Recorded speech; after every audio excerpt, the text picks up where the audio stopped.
Yo, what's up, everybody? It's your boy CB, and we are back here once again for the WETF spoiler review of the Wonder Years.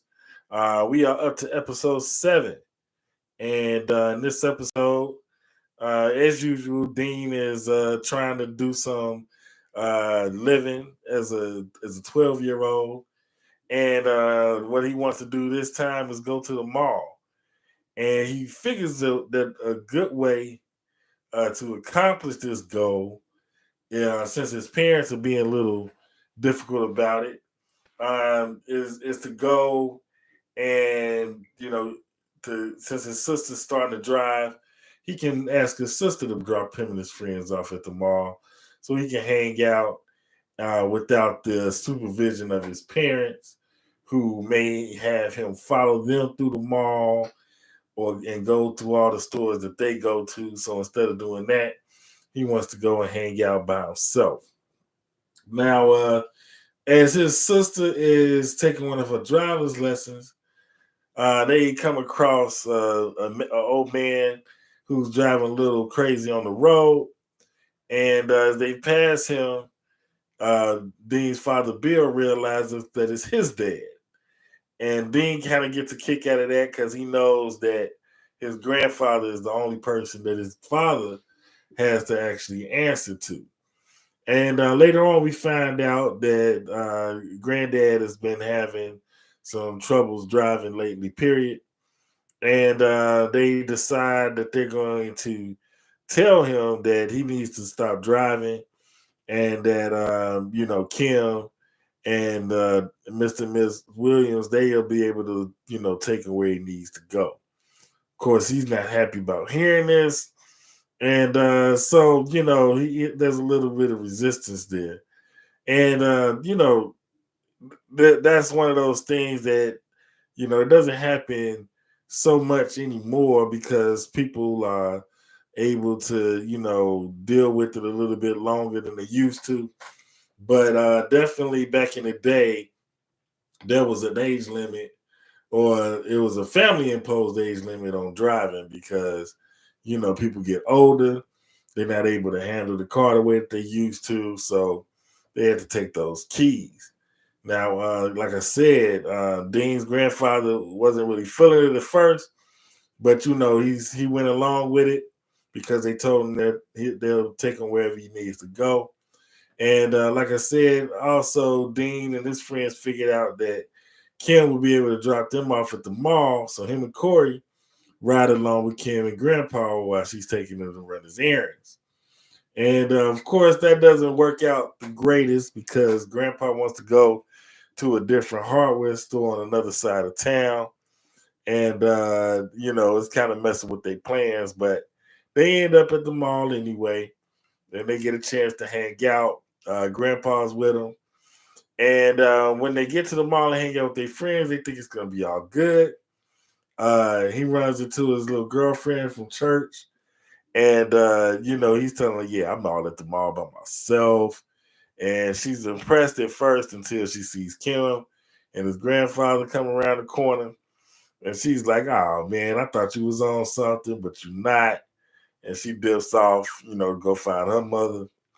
But here's when the cool stuff happens. This when the bonding starts, because Grandpa, he sees he sees Dean hanging out with his friends.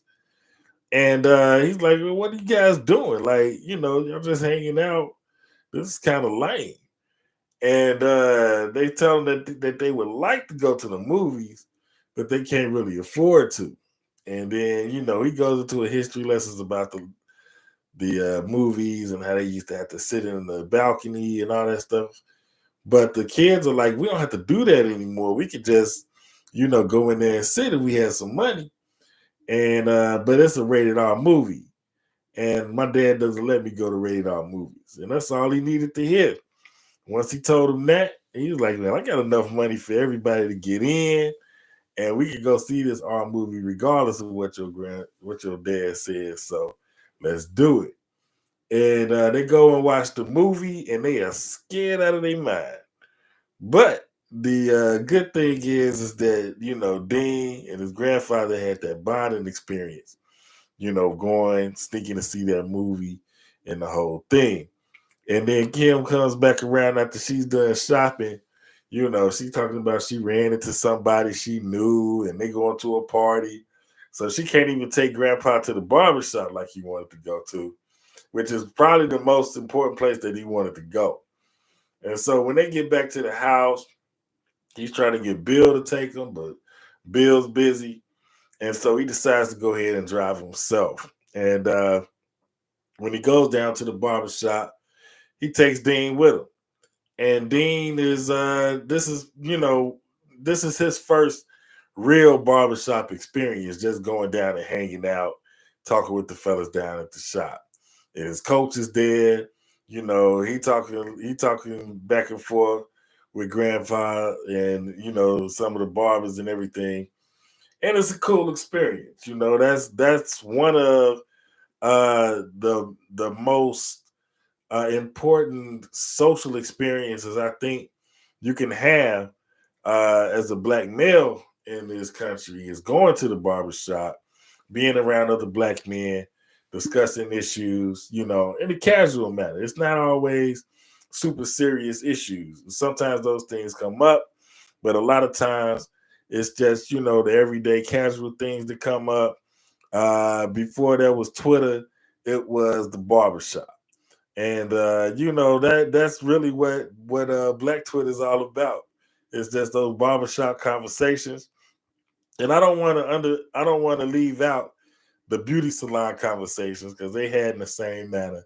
But I think that's where those two worlds kind of converge. And the now is on Black Twitter. And so, that's just my take on that. And they had a pretty good time at the barbershop. And when it's time to go home, Grandpa is telling a story. And, he gets kind of carried away with the story he's telling, not really paying attention to the way that he's driving. And they have a little accident, hit a mailbox. And Grandpa, I think he realizes in that moment that, maybe it is time for him to give up his keys. His grandson that he's bonding with is in the passenger seat, and he realizes he could have really hurt somebody in that situation. And Dean, he's taking it well. He's saying, it's okay. My dad just had an accident the other day. You shouldn't worry about it. But you can see that it's already too late, and he's real remorseful about what he did. So when they get back to the house, even though Bill's fussing about the car and asking Dean, is he okay? He just hands him the keys and said, he doesn't really say anything. He just hands him the keys, and that's the thing. And it's showing not just the bonding between a grandson and his grandfather, but this episode is also about that inevitable thing that we are gonna do, and that's get older. And we as people get older, they have to start letting other people take care of them again, which isn't easy to do after been living independently for most of your life. That's one of those things that hopefully you have somebody that cares about you, that's able to take care of you well. And it's a lot better than the alternative to that. But anyway, that's my review. Hey, Wonder Years is rolling right along. I think that they are definitely, hitting some good issues every week. I hope they continue to do so. If you notice, things changed a little bit here in the little office here where we record. I got a little mic, and we switched up the angle a little bit. The microwave still in the background. But hey, like I said, as always, I want to hear what y'all think. Leave me a comment.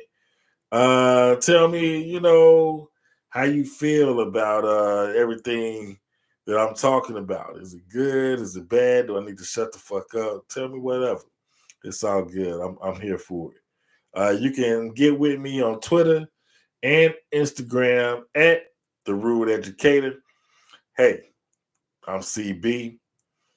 This WETF. I'll holler at y'all next time. Peace.